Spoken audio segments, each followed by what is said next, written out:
आइए, आज आपको एक कहानी सुनाता।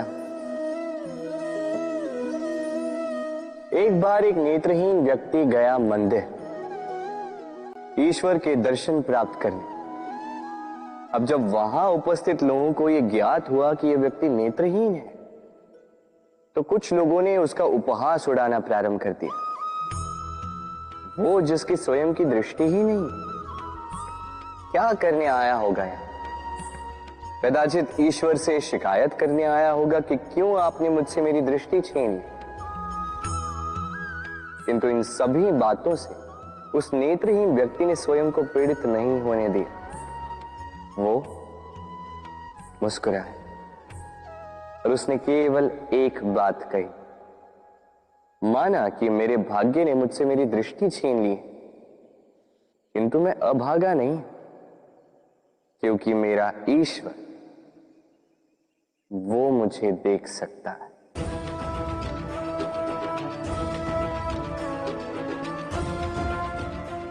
स्मरण रखिएगा, दृष्टि नहीं दृष्टिकोण आवश्यक है।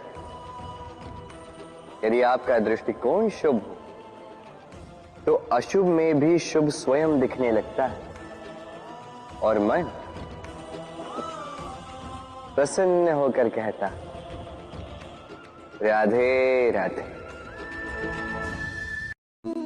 क्रोध एक ऐसी स्थिति जिसमें जीभ मन से अधिक गति से कार्य करती है। लालच वो मनस्थिति जिसमें स्वार्थ करुणा से अधिक गति से कार्य करता है। प्रतिशोध जिसमें व्यक्ति दूसरों से अधिक स्वयं को हानि पहुंचाकर सुख पाता है। और ईर्ष्या जिसमें व्यक्ति स्वयं के अस्तित्व को ही खो बैठता है, कुछ और ही बन जाता। दूसरी ओर आनंद वो स्थिति जिसमें आत्मा शरीर से अधिक प्रसन्न होती।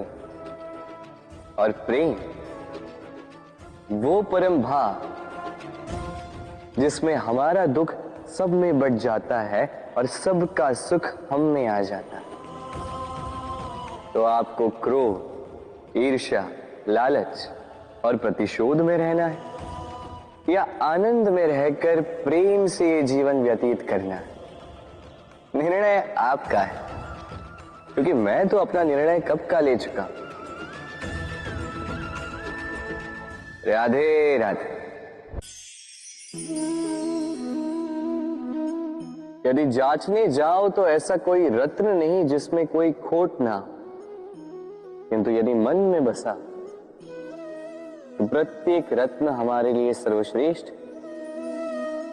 यदि परखने जाओ तो संसार में ऐसा कोई जीव नहीं जो सर्व से अधिक विषैला, किंतु यदि मानो तो ऐसा कोई जीव भी नहीं जो सर्व से अधिक सरल हो, जो केवल अपने पथ पर चलता है, जानकर किसी को हानि नहीं पहुंचाता। उसी प्रकार मनुष्य, यदि मनुष्य को परखने जाओगे तो वो गुणवान नहीं लगेगा, किंतु यदि मानो तो प्रत्येक मनुष्य में कोई न कोई विशेष गुण होता ही। बस बात आती है आपके दृष्टिकोण में। इसलिए अपने जीवन में मनुष्य को परखने में समय नष्ट ना करें। मनुष्य कोई वस्तु तो नहीं, मनुष्य आत्माधारी जीव है जो कदाचित आपके व्यवहार से बदल भी जाएंगे, पराये भी आपको अपना मानकर गले लग जाए। बस प्रेम भाव को ऊपर है। राधे राधे।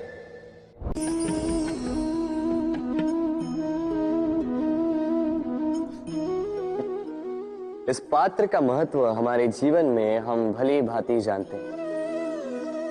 गर्मी की ऋतु में ये हमारी प्यास बुझाता है, शीतल जल को जैसे अमृत बनाकर हम तक सौंपता है। किंतु इस पात्र को बनाया कैसे जाता है?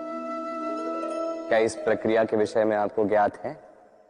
सर्वप्रथम कुम्हार स्वयं के पैरों से माटी को गूंथता है, मथता है, फिर उसके पश्चात उसे एक चाक पर चढ़ाकर उसके पश्चात उसे चाक पर चढ़ाकर घुमाता है, फिर उसके ऊपर बाहर से प्रहार करता है और साथ ही भीतर से सहारा भी देता है ताकि ये मटका टूटे। फिर अपनी ही बनाई रचना को जलती हुई भट्टी में छोड़ देता है तपने के लिए,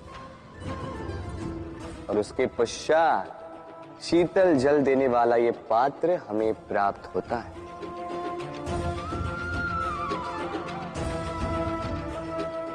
एक सर्वश्रेष्ठ गुरु भी यही करता है। सर्वप्रथम हमारे मन में छिपे संभावनाओं को निकालने के लिए हमें मथता है, फिर कठोरता से हमें आकार देता, उसी के साथ हमें सहारा भी देता, और फिर उसके पश्चात परीक्षा की अग्नि उस भट्टी में छोड़ देता है जलने के लिए, और तब जाके हमारा अस्तित्व बनता है। इसलिए यदि आपके गुरु कठोर हो तो उनसे कुपित ना हुई, उनसे क्रोधित ना हुई, क्योंकि वही वो कुम्हार है जो आपके जीवन के पात्र को एक सुंदर सा आकार देंगे। राधे राधे। जीवन में जैसे जैसे आप आगे बढ़ते हैं वैसे आप कई लोगों से मिलते हैं। उनमें से कुछ आपका उत्साह बढ़ाते हैं, कुछ आपको शक्ति देते हैं, कुछ हताश हो जाते हैं, तो कुछ आपके ऊपर पत्थर भी फेंकने लगते हैं। ऐसे में हम में से अधिकतर लोग क्या करते हैं?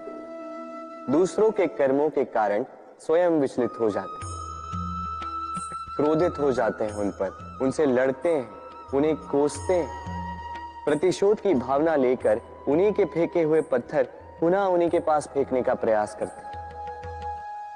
किंतु इससे होता क्या है? यह है आपका लक्ष्य, यह है आपकी राह। अब इन सारी बातों के कारण आप यहीं रुककर इनका सामना करने लगते हैं। इसमें सफलता तो प्राप्त हुई, किंतु आपको नहीं। उन लोगों को जिन्होंने आपको रोकने की मंशा से आपके ऊपर पत्थर फेंकना आरंभ किया था, यदि उसके बदले उन पत्थरों को इकट्ठा करके आप अपना एक घर बना लें, तो आप पर पत्थर फेंकने वालों की संख्या धीरे धीरे कम होती जाएगी। आप भी अविचल होकर अपने लक्ष्य की ओर आगे बढ़ पाएंगे। तो आलोचना से लड़कर स्वयं का समय व्यर्थ करना चाहते हैं या अपनी लक्ष्य की ओर अपना ध्यान केंद्रित करना चाहते हैं? निर्णय आपका है। राधे राधे। जीवन में सभी आगे बढ़ना चाहते हैं, अपने लक्ष्य को प्राप्त करना चाहते हैं, सफलता पाना चाहते हैं, किंतु सभी ये नहीं कर पाते। फिर जुड़ जाते हैं उस प्रयास में कि ढूंढ ले वो कारण जिसके कारण ये असफल हुए। अब उसमें भी अधिकतर लोग गलत चयन कर जाते हैं। अब यदि इस बात को मैं आपको विस्तार में समझाऊं तो बात कुछ यूं है कि यदि मेरे दांतों में पीड़ा है तो पेट दर्द का काढ़ा पीने से कुछ नहीं होगा। यदि नींव में समस्या है तो मैं शिखर को कितना भी सजा लूं, भवन तो गिरेगा। यदि हम जीवन में आगे नहीं बढ़ पा रहे हैं तो कारण हमारे पांव की मोच नहीं, हमारी छोटी सोच है। यदि हम अपना भाग्य, अपना भविष्य नहीं लिख पा रहे हैं तो इसका कारण टूटी हुई कलम नहीं, औरों से जलन। यदि महान कार्य करने के पश्चात भी यश प्राप्त नहीं हो पा रहा तो इसका कारण तन का आलस नहीं, मन का लालच है। इसलिए सर्वप्रथम अपनी असफलता का कारण उचित प्रकार से समझें और फिर उचित प्रकार से उस दिशा में प्रस्थान करें। आपको सफलता अवश्य प्राप्त होगी, कोई आपको रोक नहीं पाएगा। बस प्रेम से कहते रहो राधे राधे। जीवन में हम अपनों के लिए, हमारे प्रियजनों के लिए सदा कुछ अच्छा करना चाहते हैं, उन्हें प्रसन्न करने के लिए कई बार उन्हें भेंट देते, और भेंट देते समय एक विचार सदा मन में रहता है कि यह भेंट विशेष होनी चाहिए, ये भेंट सुंदर होनी चाहिए, मूल्यवान होनी चाहिए, ऐसी भेंट होनी चाहिए जो सदा के लिए उन्हें स्मरण रहे। तो कुछ लोग चयन करते हैं उत्तम वस्त्रों का, कुछ लोग चयन करते हैं मूल्यवान आभूषणों का, किंतु क्या ये पर्याप्त? आप स्वयं सोचिए, कितना भी उत्तम वस्त्र क्यों ना हो, एक समय के पश्चात फीका पड़ने लगता, खराब होने लगता, फटने लगता। मूल्यवान आभूषण भी कभी न कभी चुरा लिए जा सकते, सदा के लिए उन्हीं के साथ रहेंगे ये कदाचित संभव नहीं। तो फिर ऐसा क्या उन्हें दिया जाए जो सदा के लिए उनके साथ रहे? उत्तर है अच्छा समय। यदि आप किसी को उत्तम भेंट देना चाहते हैं तो उनके साथ उत्तम समय व्यतीत कीजिए, क्योंकि जैसे जैसे समय व्यतीत होता जाएगा ये पुराना नहीं होगा, ये सदा मन में जीवित रहेगा, और उन मुस्कुराहट के पलों को ना कोई उनसे छीन पाएगा ना ही चुरा पाएगा। तो आनंद के साथ समय व्यतीत करें और प्रेम से कहें राधे राधे।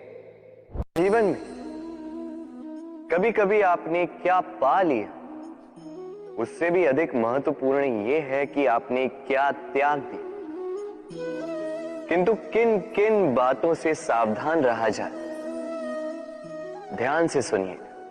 जीवन में जब भी आप अपना लक्ष्य चुनो तो भ्रम से सावधान रहिए, क्योंकि वो आपके लक्ष्य को भटका देगा।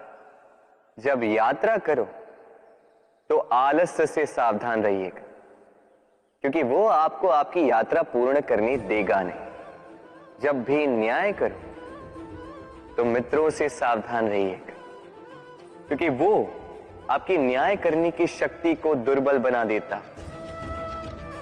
जब भी सफलता प्राप्त करो घमंड से सावधान रहिएगा, क्योंकि वो आपकी सफलता को अधिक समय के लिए आपके पास टिकने देगा नहीं। और जब भी प्रेम करो